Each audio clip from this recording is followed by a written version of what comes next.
अस्सलाम वालेकुम। आज की जो मेरी वीडियो है इसका टॉपिक ये है कि जब भी कोई स्टूडेंट इटली में नया आता है तो वो अपने रेजिडेंट परमिट के लिए किस तरह अप्लाई करता है। उसको पोस्टे तालिया से ये किट लेनी पड़ती है और लेटर ऑन उसको फिल करना पड़ता है। और इस वीडियो में मैं आपको इसको कम्प्लीटली फिल करने का तरीका बताऊंगा कि जब भी आप इटली में आए एज अ स्टूडेंट तो आप इसको किस तरह फिल कर सकते हैं। अच्छा, ये किट है। ये आपको सबमिट करवानी पड़ती है पोस्ट तालिया में in order to submit your resident permit. Start करते हैं हम यहाँ से। सबसे पहले यहाँ पे आपने अपने कस्तूरे का नाम लिखना पड़ता है। कस्तूरा मतलब पुलिस स्टेशन का नाम, जिस भी एरिया के आप रेजिडेंट हैं। मैं कसिनो का रेजिडेंट हूँ तो मैं यहाँ पे कस्तूरा ऑफ कसिनो लिखूँगा। अच्छा, यहाँ पे प्रोविंस लिखना पड़ता है कि कसिनो कौन से प्रोविंस के अंदर आ रहा है। कसिनो ऑफ रोजनोने के अंडर आता है तो मैंने एफ आर लिख दिया है। यहाँ पे आपकी मार्का दी बोलो लगती है। मार्का दी बोलो मतलब एक स्टैंप लगती है जो आपको तबाकी से मिल जाती है, और वो आपको 16 यूरो की मार्का दी बोलो लेनी पड़ती है। अब हम आगे बढ़ते हैं सेक्शंस की तरफ। सेक्शन 2 में सबसे पहले नो में हमें अपना सर नेम लिखना पड़ता है। नो में हमें अपना नाम लिखना पड़ता है। अगेन जो भी हमारा प्रोविंस है, जिस भी प्रोविंस के अंदर हम रह रहे हैं, तो वो आपको लिखना पड़ता है फ्रोजनोने। और मेरा जो कम्यूने है वो है कसिनो। बहुत से लोग रोमा में रहते हैं तो यहाँ पे रोमा लिखेंगे, मिलान में रहते हैं तो मिलानो लिखेंगे, और यहाँ पे आर एम लिखेंगे। रोम वाले, मिलान वाले एम आई लिखेंगे। अब यहाँ पे जो फर्स्ट टाइम हम किट सबमिट करवा रहे हैं तो आपने 8 नंबर पे टिक करना है। और हम परमेसो दी सिजोर्नो के लिए अप्लाई कर रहे हैं, मतलब रेजिडेंट परमिट के लिए अप्लाई कर रहे हैं, तो 14 नंबर पे हमने टिक लगानी है।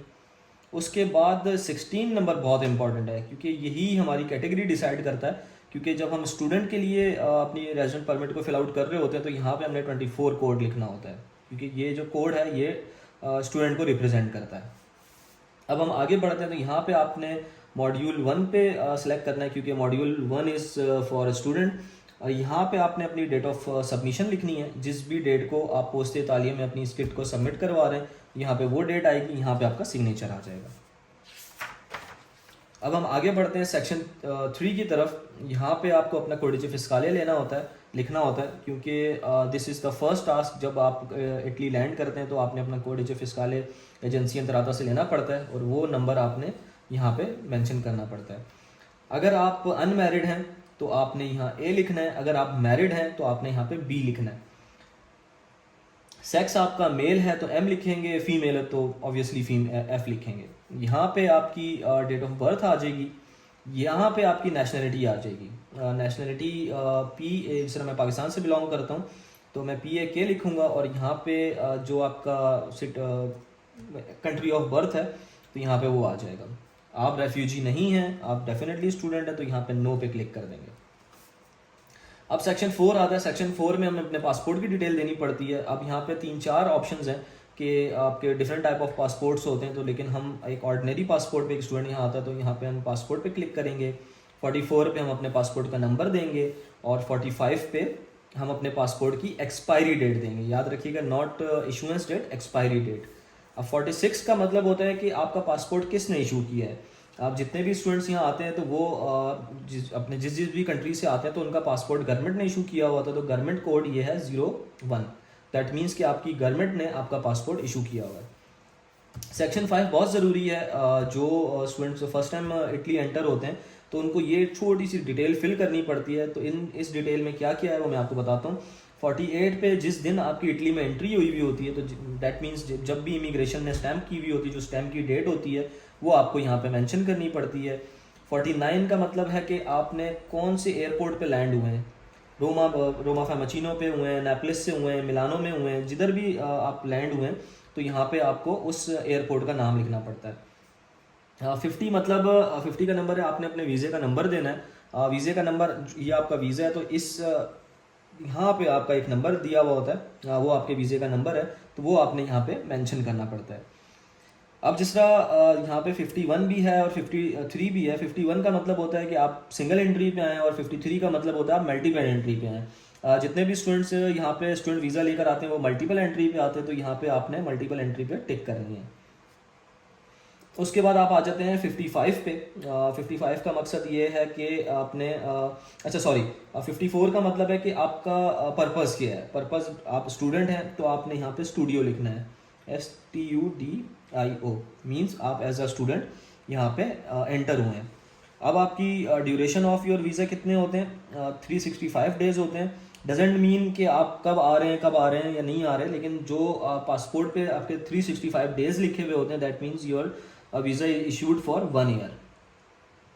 अब यहाँ पे आपने issuance date of your visa लिखनी है और यहाँ पे आपने एक्सपायरी ऑफ योर वीज़ा लिखनी है।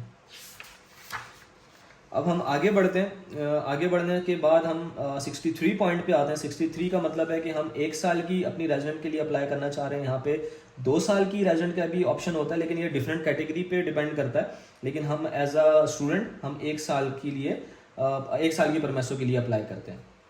यहाँ पे आपका एड्रेस आता है जहाँ पे भी आप रेजिडेंट हैं। जिस तरह मैंने आपसे पहले कहा कि जिस तरह मैं कसिनो का रेजिडेंट हूँ, तो ये मेरा प्रोविंस फ्रोजनोने है, कसिनो मेरा कम्यूने है, ये मेरे यहाँ पे घर का एड्रेस आएगा। और अगर आपके घर के एड्रेस में कोई नंबर आता है तो वो इधर आ जाएगा, और कोई लेटर आता है तो वो इधर आ जाएगा। यहाँ पे आपका कैप आ जाएगा, क्योंकि जो स्टूडेंट भी जिस भी कम्यूने से बिलोंग करता है तो हर कम्यूने का एक डिफरेंट कैप होता है। तो यहाँ पे आपका एक कैप नंबर आ जाएगा, जो मेरा कैप नंबर है 03043 है। यहाँ पे आपकी ईमेल एड्रेस आ जाएगी 73 नंबर पे। काफ़ी लंबा चौड़ा सिस्टम दिया हुआ उन्होंने। कुछ स्टूडेंट्स होते हैं जिनकी ईमेल काफ़ी लंबी होती है, तो वो यहाँ पे इजीली अपनी ईमेल को एडजस्ट कर सकते हैं। उसके बाद 75 नंबर है। 75 नंबर पे आपने अपना सेल फोन नंबर देना है। सेल फोन नंबर याद रखिएगा 0039 से शुरू कीजिएगा, क्योंकि यहाँ पे इस कोड के अकॉर्डिंगली चीज़ें वर्क करती हैं। ये भी सेम एड्रेस है। अगर फॉर एग्जांपल आप अवेलेबल नहीं है और आप ये चाह रहे हैं कि आपका जो भी कम्युनिकेशन है किसी और एड्रेस पे है, तो आप यहाँ पे वो भी एड्रेस दे सकते हैं। लेकिन आई रिकमेंड कि जो एड्रेस आपने ऊपर दिया हुआ वही एड्रेस आप यहाँ पे भी मेंशन करें।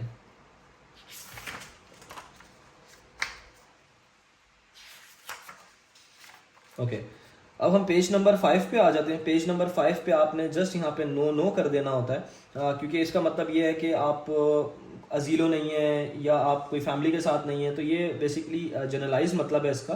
तो आपने यहाँ पे नो और नो कर देना है। इसको करने के बाद आपकी किट कंप्लीट हो जाएगी and you are ready to submit your kit in Poste Italia. और इनके साथ जो डॉक्यूमेंट्स भेजने होते हैं, तो वो मैं आपको समझाता हूँ कि आपको कौन कौन से डॉक्यूमेंट अपनी किट के साथ अटैच करके पोस्ट इतालिया में सबमिट करवाने पड़ते हैं। अच्छा, ये सारी कंप्लीट डिटेल थी कि किस तरह आपने अपनी रेजिडेंट परमिट की किट को अपना फिल करना है। और जितनी भी चीज़ें मैंने मेंशन की हैं एग्जैक्टली आपने उन्हीं चीज़ों को फॉलो करके अपनी किट को सबमिट करना है। स्टिल आपको कोई कन्फ्यूजन होगी तो स्क्रीन पे मेरा नंबर मेंशन हो रहा होगा, तो आप मुझे उस पर भी रीच कर सकते हैं। तो आई विल ट्राई कि मैं आपकी सारी कन्फ्यूजन को दूर करूँ।